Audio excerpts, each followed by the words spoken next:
आज जो हमारे गेस्ट हैं यहाँ पर पीछे बैक स्टेज पर, उनको किसी भी तरह के कोई भी इंट्रोडक्शन की जरूरत नहीं है। आप सब लोग उनको बहुत अच्छे से जानते हैं और उनको बहुत प्यार करते हैं। Please give an energetic and warm welcome to the one and only doctor Vikas Divya Kirti sir.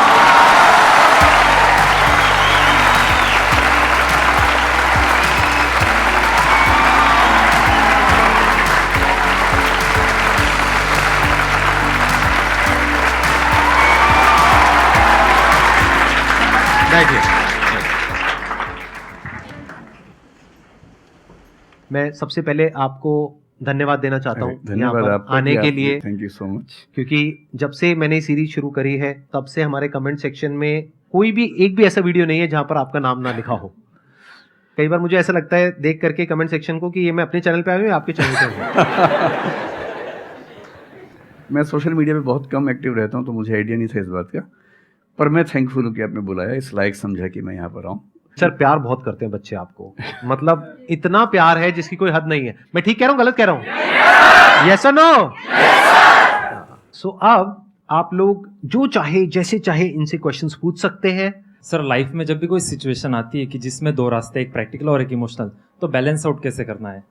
Emotional और प्रैक्टिकल में हमेशा विरोध नहीं होता है, कभी कभी साथ भी चल सकता है। और सिर्फ इमोशनल कुछ नहीं होता, सिर्फ प्रैक्टिकल कुछ नहीं होता, प्रोपोर्शन का डिफरेंस होता है। जब इमोशंस आपके दिमाग पर बहुत हावी हों तो फैसला करने से बचना चाहिए, स्पेशली बड़ा फैसला। छोटा तो ठीक है कि आपके दोस्त ने कहा कि दोस्त नहीं एक फिल्म देखेगा मेरे साथ, आप इमोशनल हो जाके देख ली फिल्म, क्या हो गया, कोई नुकसान नहीं होगा। पर कोई ये कहे कि तो मुझसे प्यार नहीं करते, शादी नहीं कर सकते मुझसे और हमने शादी कर ली, ये ठीक नहीं है। सिर्फ इमोशंस में आके बहुत बड़ा फैसला मत कीजिएगा, चाहे वो करियर का हो, चाहे पार्टनर का हो, चाहे कोई भी फैसला हो।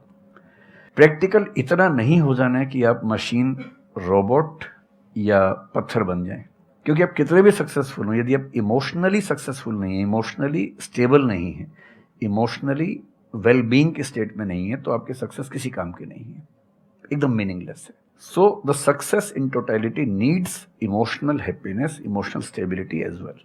इसलिए इमोशंस को खारिज करके जिएंगे तो शायद कुछ अचीवमेंट्स बड़ी हो जाएं, पर वो किसी काम की नहीं है।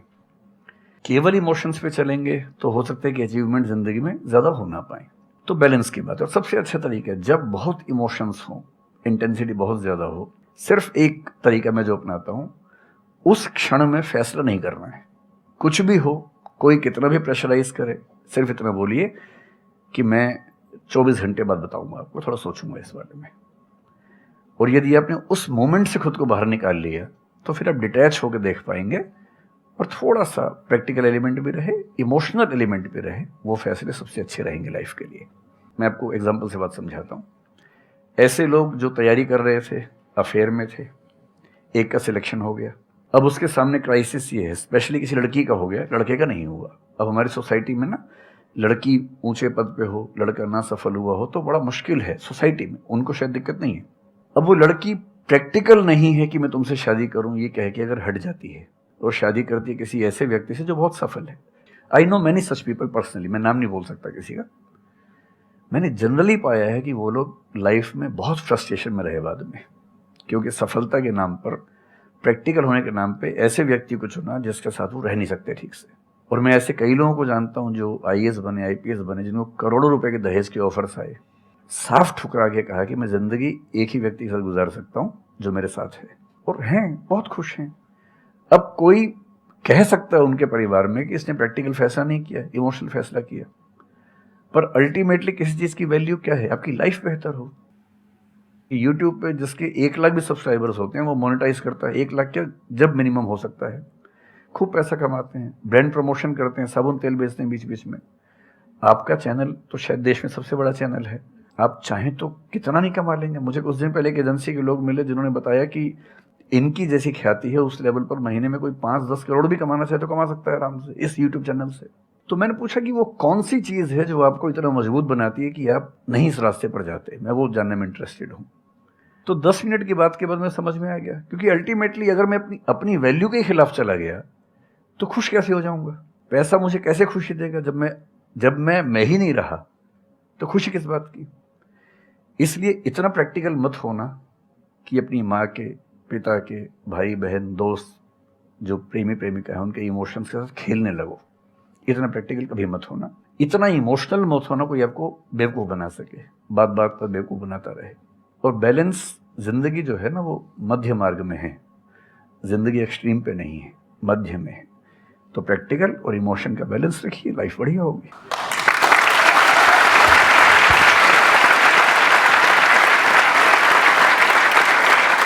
आपने सर इतने अच्छे से एक्सप्लेन किया, मेरे पास में कुछ है ही नहीं बोलने के लिए। यूजुअली मेरे पास में कुछ होता है ऐड करने के लिए, लेकिन आपने पूरा ही उसका ऐसा निचोड़ निकाल दिया। आपने YouTube पे इतना बोला कि सच में नहीं बचा होगा आपके पास। 6-7 साल पहले की बात है, मेरी एक स्टूडेंट थी जो सुसाइडल टेंडेंसी की शिकार थी उस समय। उसके घर में कुछ ऐसी ट्रेजेडी, उसकी मदर की डेथ हुई थी, और एक ऐसी ट्रेजेडी जो बहुत ही रेयर किस्म की ट्रेजेडी है, जो शेयर करना ठीक नहीं है यहाँ। तो वो मेरे पास आई और मुझे लगा कि आज मैं पहली बार किसी ऐसे व्यक्ति से बात करूं जो डिप्रेशन में है और सुसाइड कर सकता है अगले 1-2 दिन के अंदर अंदर। अब मैं परेशान था कि मैं कैसे मैनेज करूं, और मुझे मोटिवेशन की ऐसी जानकारी उस समय तो बिल्कुल नहीं थी, बाद में थोड़ा बहुत पढ़ा। तो मैंने उससे कहा कि अच्छा तुम घर जाओ, मैं कुछ देखता हूँ। फिर मैं घर गया, नेट पे सर्च करना शुरू किया। करते करते मुझे आपका एक वीडियो मिल गया, अनस्टॉपेबल, शायद कुछ आपने एक वो बनाया था उस समय। तो मैंने वो थोड़ा सा देखा, 10 मिनट का। मुझे लगा कि ये जो है ना, ये इंजेक्शन है किसी मतलब डिप्रेस्ड व्यक्ति को तुरंत मोटिवेट करने के लिए। तो मुझे ध्यान है कि मैंने उसको वीडियो का लिंक भेजा। मैंने कहा देखो, जिंदगी अपने रास्ते पे चलेगी, ठीक हो जाएगी। जब जब मूड ऐसा हो, बहुत डिप्रेसिंग हो, सुसाइडल मन करे, उस समय वीडियो देखना ध्यान से, और कम से कम उस बुरे फेज से बाहर निकल जाओगी। और फिर मैंने वो वीडियो अपने फैमिली में भी 2-3 बच्चों को भेजा, जो बच्चे उस क्राइसिस में होते थे। तो मैं बहुत थैंकफुल हूँ उन सब बच्चों की जान बचाने में, क्या बात कर बड़ी भूमिका है। Thank you so much sir, it means a lot to me. ये तो आपने बहुत बड़ी बात कह दी सर, मेरे लिए बहुत बड़ी बात है ये। नहीं, कई बच्चों की जान बचाई होगी आपने जरूर। जो वो एक मोमेंट होता है, उस मोमेंट में कोई बचा ले तो लोग बच जाते हैं, वो मोमेंट क्रॉस हो जाए तो फिर चीजें बिगड़ जाती हैं। हेलो सर, नमस्ते। नमस्ते सर, बोथ ऑफ यू, मैं हमेशा से आप दोनों की बहुत फ़ैन रही हूँ। मुझे बस ऐसा लग रहा है कि मैं सपना देख रही हूँ, मेरे लिए रियलिटी नहीं है। मुझे बस आपसे ये जानना, मैं हर मतलब एवरी डे 8 से 10 आवर में पढ़ाई करती हूँ, बट मुझे कभी कभी बहुत डिमोटिवेशन आ जाता है कि होगा नहीं होगा, क्या होगा पता नहीं। देखिए, डिमोटिवेशन अगर आपको दिन भर में 1 घंटे आता है। नहीं सर, ऑलमोस्ट टाइम पढ़ाई करने के बाद 2-3-4 दिन के बाद ही होता है, कंटिन्यूअसली नहीं होता। अगर महीने में 4-5 बार आता है और 1-1 दिन के लिए आता है, तो इसका मतलब आप एकदम ठीक हैं। अगर कोई व्यक्ति आपको ये कहे कि मुझे डिमोटिवेशन कभी नहीं होता, तो उसको इलाज की ज़रूरत है। आपको ज़रूरत नहीं है, क्योंकि जब आप अपने से बेहतर व्यक्ति को देखेंगे, आपको थोड़ा सा इन्फीरियरिटी कॉम्प्लेक्स आएगा, डिमोटिवेशन आएगा। जब आप अपने से कमज़ोर को देखेंगे, आपको सुपीरियरिटी कॉम्प्लेक्स आएगा, थोड़ा सा मोटिवेशन ज़्यादा हो जाएगा। जिस दिन टारगेट पूरा हो जाएगा, मोटिवेशन आ जाएगा। जिस दिन टारगेट पूरा नहीं होगा, डिमोटिवेशन आएगा।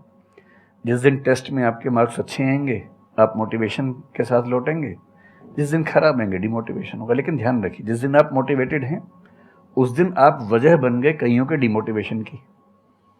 लगातार मोटिवेटेड होना एक मेंटल इलनेस की निशानी है, और लगातार डीमोटिवेटेड होना डिप्रेशन की निशानी है। इन दोनों से बचना है। तो डीमोटिवेशन की बहुत हाइप है, इतनी हाइप की ज़रूरत नहीं है। थोड़ा बहुत हो, एंजॉय कीजिए उसको। और जब जब लगे कि ज़िंदगी बहुत ख़राब चल रही है, तो मैं जो करता हूँ, अजीब सा लगेगा आपको, मैं कभी कभी शमशान घाट चला जाता हूँ। सच कह रहा हूँ, ये सुनी आपने वीडियोस में भी कहा है। सच में चला जाता हूँ, या ट्रॉमा सेंटर चला जाता हूँ देखने के लिए। ट्रॉमा सेंटर में जाके 1 घंटा बैठ के आ जाइए, मोटिवेशन आ जाएगा। और शमशान घाट में जाके देख लीजिए कि हम जैसे हमसे कम उम्र के लोग वहाँ जल रहे होते हैं, तो लगता है हम जिंदा तो हैं।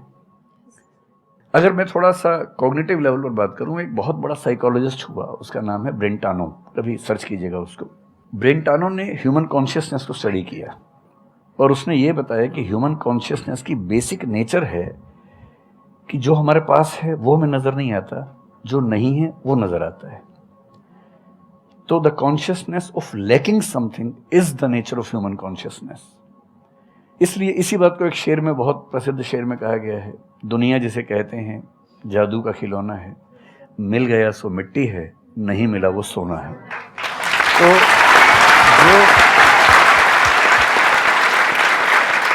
तो जो आपको नहीं मिलेगा ना, हमेशा बड़ा होकर दिखेगा, जो मिलेगा छोटा हो जाएगा। तो ईमानदारी इसमें है कि जब जब डिमोटिवेशन और डिप्रेशन हो, एक कागज़ लेके बैठ जाइए और एक तरफ लिखिए मेरी ज़िंदगी में ऐसा क्या क्या है जो दूसरों के पास नहीं है। पेज भर जाएगा पूरा। तो जो है उस पर ध्यान दीजिए और एंजॉय कीजिए। मेरा क्वेश्चन है कि आजकल बहुत लोग बोलते हैं कि एजुकेशन सिस्टम हमारा पुराना हो गया है और बहुत लोग बोलते हैं कि इसे चेंज करना चाहिए और ये सारी चीज़ें बहुत पुरानी हो रही है जो हम अभी करंटली पढ़ रहे हैं। तो इस पे आपका ओपिनियन क्या है? एजुकेशन सिस्टम में तो बहुत मेजर चेंजेस की ज़रूरत है और ये बात भारत सरकार ने एक्सेप्ट भी की है, नई पॉलिसी भी लेके आए हैं। मतलब मुझे लगता है कि कई लेवल्स पे देखना है। सबसे पहले तो ये डिफाइन करना ज़रूरी है कि एजुकेशन का पर्पस है क्या। क्या पर्पस केवल नौकरी लेना है, एक जॉब मिल जाए, वही पर्पस है? मैं उससे एग्री नहीं करता हूँ। मेरी राय में एजुकेशन का बेसिक पर्पस है कि एक होमो सेपियंस एक इंसान बन जाए, सोचना आ जाए, उसको समझना आ जाए। कोई राजनेता या धर्मगुरु उसको गधा ना बना सके, बेवकूफ़ ना बना सके। उसे इतनी समझ हो कि वो चीज़ों को फैक्चुअली ऑब्जेक्टिवली समझ सके, तर्क कर सके, बहस कर सके और अगर तर्क और बहस में सामने के तर्क ठीक हैं तो उनको एक्सेप्ट भी कर सके, इतना विनम्र भी रहे। बेसिकली पर्सनैलिटी ग्रूमिंग का प्रोसेस एजुकेशन है, वो केवल नौकरी का मामला नहीं है। पहली गलती तब होती है जब हम उसको केवल नौकरी का मामला मान लेते हैं। मतलब नौकरी ज़रूरी है, ऐसा नहीं कि ज़रूरी नहीं है, लेकिन वो सिर्फ वो उसका पर्पस नहीं होना चाहिए। सेकेंडली कई ऐसी चीज़ें, जैसे अगर बहुत विस्तार में तो मेरी जा सकते हैं, जैसे एक बहुत छोटी बात है सेक्स एजुकेशन हमारी सोसाइटी में। ये इतनी ज़रूरी चीज़ है।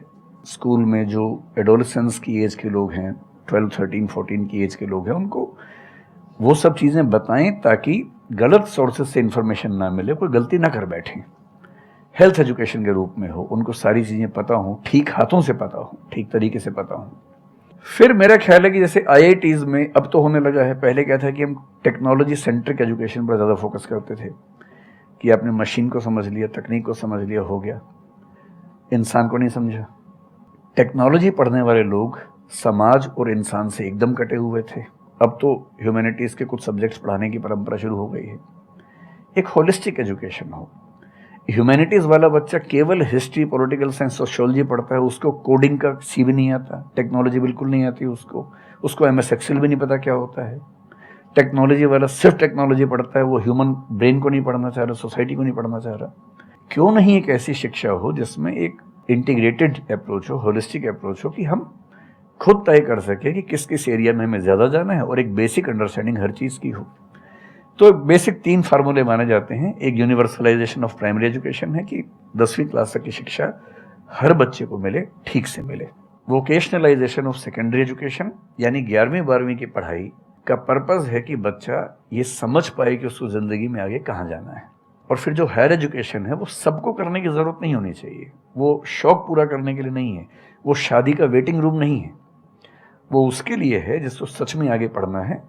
वो उतना पढ़े, सब्जेक्ट चूज़ करे और फिर उसमें गहराई से रिसर्च करे ताकि डेवलपमेंट के रास्ते पर अब बढ़ें। हम एजुकेशन के मामले में बहुत बुरी स्थिति में हैं।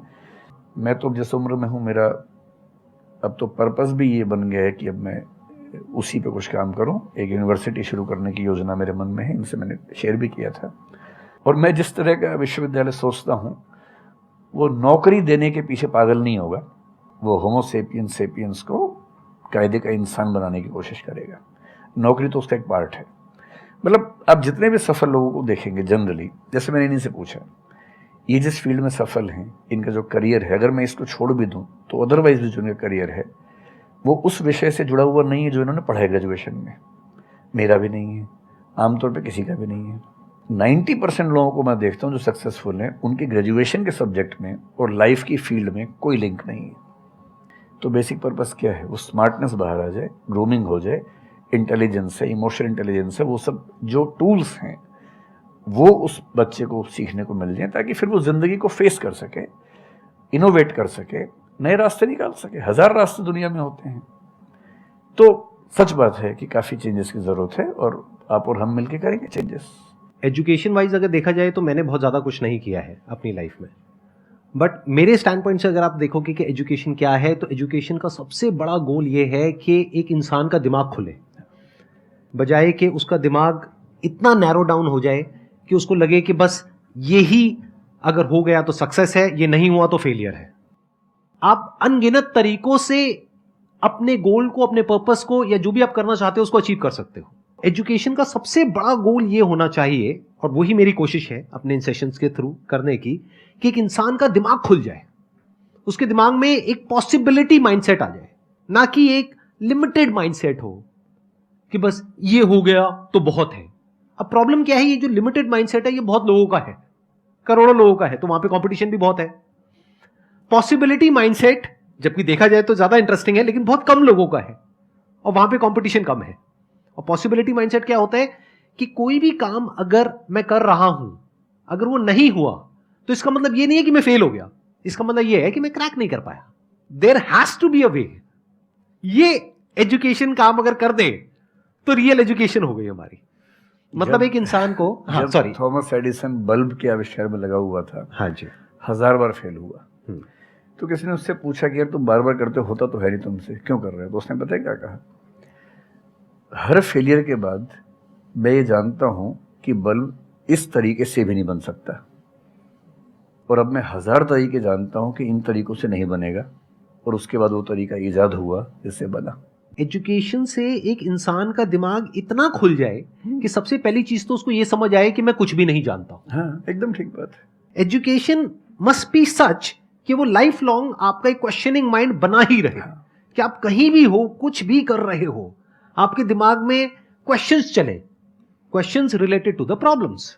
जो भी आप काम कर रहे हो वो क्या है, अल्टीमेटली प्रॉब्लम सॉल्विंग है, तभी उस काम में वैल्यू है। अगर किसी की कोई प्रॉब्लम ही नहीं सॉल्व कर रहे हो तो उसमें वैल्यू कहां ऐड हो रही है, और वैल्यू नहीं ऐड होगी तो आपको पैसा कैसे मिलेगा, फिर चाहे जॉब हो चाहे बिजनेस हो। सो द आइडिया इज कि आपका दिमाग ये चलना चाहिए, अच्छा ये प्रॉब्लम है ना, पहले तो मुझे नहीं पता है कि इसको सॉल्व कैसे करना है, क्योंकि अगर आपको पहले से ही पता है तो आपको वही पता है जिस तरह से वो प्रॉब्लम सॉल्व होती आई है। That may not be relevant in today's context, but still आप उसको उसी तरह से सॉल्व करोगे जिस तरह से सब कर रहे हैं। वहां पर कंपटीशन है, फिर आप कहोगे कि कुछ हो नहीं रहा है। सो द आइडिया इज कि पहले तो ये प्रॉब्लम है जो मुझे अच्छे से समझ आई, मैंने इस पे फोकस किया, अब इसको सॉल्व करने के इन्फिनिट तरीके हैं, एक रास्ता नहीं है, बहुत सारे रास्ते हैं, मुझे पता नहीं है। This is the goal of education, कि मुझे नहीं पता है लेकिन पता किया जा सकता है। This is another goal of education. उसमें से कुछ तरीके काम करते हैं, कुछ नहीं करते हैं, यह भी हमको क्लियरली पता होना चाहिए। मतलब your personality must be dynamic, it must not be static. जैसे मैंने देखा है बहुत लोगों को जो मुझे मिलते हैं, कुछ लोग हैं उसमें से जो, जैसे मैं सर से मिला अभी ऑफ कैमरा, हम लोग बैठे हुए थे, डिस्कशन कर रहे थे, तो it was a great experience sir, आपके साथ में बैठ करके जिस तरह से, जिस ठहराव से सर बात कर रहे थे, जिस तरह से चीज़ों को सुन रहे थे, समझ रहे थे, और मैं क्वेश्चंस पूछ रहा था, ये मेरे से क्वेश्चंस पूछ रहे थे, तो there was a conversation which was going on. On the other hand there are some people जिनसे मैं कभी कहीं मिला तो उनकी अप्रोच क्या है कि मुझे सब पता है, वो गड़बड़ हो जाती है। शिक्षा की दुनिया में बहुत प्रसिद्ध कहावत है, भारतीय अगर परंपरा में देखें तो विद्या ददाति विनयम में एक बहुत प्रसिद्ध कथन है। अगर कोई पढ़ा लिखा आदमी अपने ज्ञान की वजह से अहंकार करे तो मान लीजिए कि वो पढ़ा लिखा नहीं है, पढ़ाई उसके दिमाग पर हावी हो गई है, अभी उसको अंदाजा नहीं है कि कुल संसार के ज्ञान में उसकी हिस्सेदारी डेसिमल में भी नहीं है। और जिसको ये पता है कि मेरा ज्ञान बहुत करना, वो विनम्र ही रहेगा। और इसलिए जो बड़े प्रोफेसर्स हैं, अगर आप कभी सुनेंगे, मैं जानता हूँ, मैं यूनिवर्सिटी में जब पढ़ता था, सबसे बड़े प्रोफेसर क्या बोलते थे कि मैं इस विषय का विद्यार्थी हूँ, कभी नहीं बोलते थे कि मैं प्रोफेसर हूँ। इतना साहस किसी में कैसे कि मैं प्रोफेसर हूँ? अरे आप जिंदगी भर स्टूडेंट बने रहेंगे तो ही काफ़ी है, उससे बड़ी बात तो सोचने भी नहीं चाहिए। बहुत बड़ी बात कही।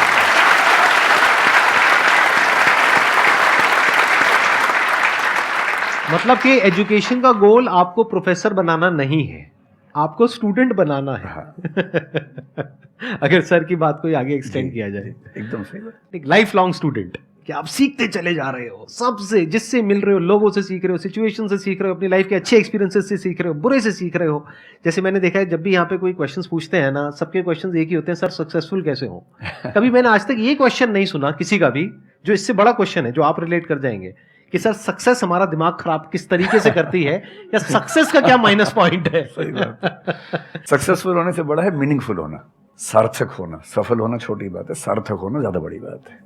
सर मेरा क्वेश्चन ये है कि लाइफ में बहुत सारे सर्कमस्टांसेस आते हैं जहाँ पे मतलब हमें ये लगता है, बहुत सारे निगेटिव थॉट्स आते हैं कि मतलब आगे कैसे बढ़े, how to get rid of fear of failure. Sir कैसे हम इसको हैंडल करें, अगर हम कोई किसी चीज़ को शुरू करना चाहते हैं सर, तो हमारे दिमाग में बहुत सारे निगेटिव थॉट्स चलते रहते हैं, हो पाएगा नहीं हो पाएगा, बहुत तरह के नेगेटिव क्वेश्चंस आते रहते हैं सर, तो इसको कैसे हैंडल करना है सर इस सिचुएशन को?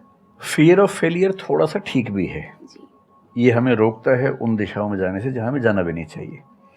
जैसे मान लीजिए मैं सोचूं कि मैं फुटबॉल प्लेयर बन जाऊं, मुझे पता है कि नहीं बन पाऊंगा, मेरी फिटनेस वैसी नहीं है, तो मुझे ये फियर रोक लेगा, ठीक बात है ना। ये ज़रूरी नहीं है कि आप दुनिया में हर चीज़ के लिए ठीक हो, हर किसी का एक पैकेज है, हर किसी का जो एट्रीब्यूट्स हैं या वर्च्यूज़ हैं उन सब का एक पैकेज है। We can be good at few things, we can be best at maybe one thing, we can not be best at everything. तो ये बहुत ज़रूरी है कि अपने एप्टीट्यूड को देख के हम सिलेक्शन करें कि हमें कहाँ जाना चाहिए, ठीक है। अगर सिलेक्शन कर लिया है तो फिर फियर ऑफ फेलियर होने की वजह ये है कि या तो आप जो कंपटीशन है उस पर ज़्यादा फोकस कर रहे हैं, अपनी स्ट्रेंथ पे कम फोकस कर रहे हैं। मेरे ख्याल से स्ट्रेंथ पे फोकस करना, कुछ अच्छे लोगों की कंपनी में रहना जो थोड़ा सा मोटिवेट करते हों, अच्छे दोस्त हों, लगातार मनहूस टाइप की बात ना करते हों, ऐसे लोगों के साथ रहना, कुछ रिक्रिएशनल एक्टिविटीज़ उससे बाहर निकल के थोड़ा खेलना कूदना, मतलब फिजिकली फिट रहना, वो सब रहेगा तो हार्मोन्स जो हमारे दिमाग में आते हैं उससे, फिजिकल एक्टिविटी से, जो एंडोर्फिन्स वगैरह हैं, हैप्पी हार्मोन्स है, डोपामाइन वगैरह है, वो रिलीज होते रहें तो हम वैसे भी बहुत फियर से बचे रहते हैं। और अंत में मेरा तरीका ये है कि अगर मैं कुछ नहीं करूँगा तो फेल होना तय है, करूँगा तो चांस है कि फेल होऊंगा या पास हो जाऊँगा, तो नहीं करने में तो तय है कि फेल हो गया, तो क्यों नहीं, चांस ले लेते हैं। और एक जगह फेल होऊंगा तो तय मान के चलिए कि दूसरी जगह मेरे फेल होने के चांस कम होगा, क्योंकि मुझे एक एक्सपीरियंस है प्रयास करने का और फेल होने का, और वो एक्सपीरियंस किसी ना किसी क्वांटिटी में हर फील्ड में काम आता है, मैच्योरिटी आपके अंदर आती है। और मैं एक शेर अक्सर यूज़ करता हूँ, बहुत बहुत प्रिय शेर मुझे है, और मुझे सच में लगता है कि ज़िंदगी को जीना बहुत आसान काम है, मुश्किल काम नहीं है। असली बात है कि आप प्रयोग करें, कोशिश करें, और हार जाएं तो दूसरी कोशिश करें। और मैं इसीलिए एक लाइन हमेशा बोलता हूँ, क्यों डरे, ज़िंदगी में क्या होगा, कुछ ना होगा तो तजुर्बा होगा।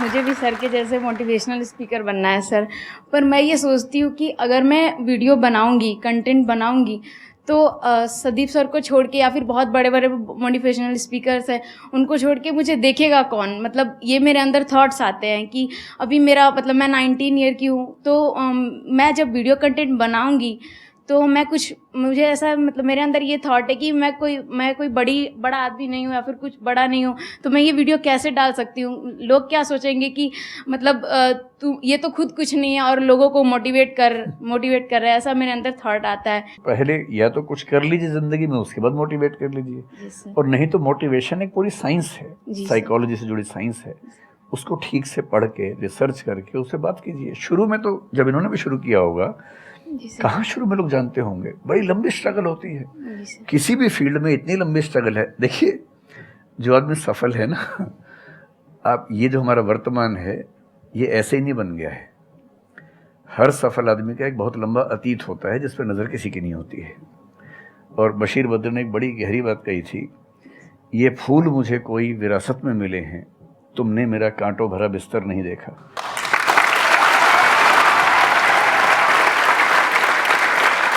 कितने साल तक ये लहूलुहान हुए होंगे, रोज़ छिला होगा शरीर, तब जाके लोगों ने पहचानना शुरू किया होगा। लगातार काम करने से, जिसको कंसिस्टेंसी कहते हैं, परसिवियरेंस कहते हैं, बात बनती है, आपकी भी बनेगी। मैं तो कई ऐसे लोगों को जानता हूँ जिन्होंने एकदम स्क्रैच से शुरू किया और उसके बाद वो टॉप पे पहुंचे। आपने अपने क्वेश्चन में दो बातें टच करी, एक कि आपको मोटिवेशनल स्पीकर बनना है, एक है कि फियर ऑफ फेलियर है। एक तो ये फियर ऑफ फेलियर को हटाइए, अगर आपको मोटिवेशनल स्पीकर बनना है तो अपने माइंडसेट को रखिए एक्सपेरिमेंटल माइंडसेट। आप ये समझिए life is like an experiment. एक साइंटिस्ट का माइंड कैसा होता है, वो ये थोड़ी ना सोचता है कि मैंने ये एक्सपेरिमेंट किया, ये फेल हो गया तो क्या होगा। उसको पता है failure is the part of success. जब तक 20-30 बार, 50 बार, 100 बार कोई एक्सपेरिमेंट फेल नहीं हुआ, इसका मतलब वो कुछ नया ट्राई नहीं कर रहा, इसका मतलब वो तो रिपीट कर रहा है। जैसे स्कूल में बच्चे करते हैं लेबोरेटरी में कि बुक में देखा बस उसको कॉपी किया, तो दोनों में फर्क हो गया ना। एक है कुछ नया डिस्कवर करना, कुछ नया क्रिएट करना, एक है जो क्रिएट हो चुका है उसको रिपीट करना। तो you are talking about becoming a motivational speaker. तो अगर आप मेरे जैसे बनेंगे तो कोई क्यों देखेगा आपको? आपको तो अपने जैसा बनना पड़ेगा ना। तो अब उसमें क्या करना पड़ेगा? अब आपको क्या पता कि आपके अंदर ऐसा क्या है जिसको लोग देखना चाहें? उसके लिए तो एक्सपेरिमेंट करना पड़ेगा, ट्राई करना पड़ेगा। एक तरह से आप वीडियो बना के डालोगे, कोई नहीं देखेगा। दूसरी तरह से बना के डालोगे, कोई नहीं देखेगा। फिर तीसरी तरह से, फिर चौथी तरह से। हो सकता है 6 महीने बाद, 1 साल बाद, 2 साल बाद जा करके कहीं थोड़ा सा कुछ ऐसा क्लिक हो जाए जो हो सकता है आपको लग रहा था कि शायद ये नहीं होगा और वो क्लिक हो जाए। बट ये सब होता उसी के साथ में जो कुछ कर रहा होता है, जो कुछ ट्राई करता है। जैसे ट्राई करोगे तो हो सकता है हो जाए, नहीं करोगे तो पक्का है नहीं होगा, जैसा अभी सर ने थोड़ी देर पहले कहा था।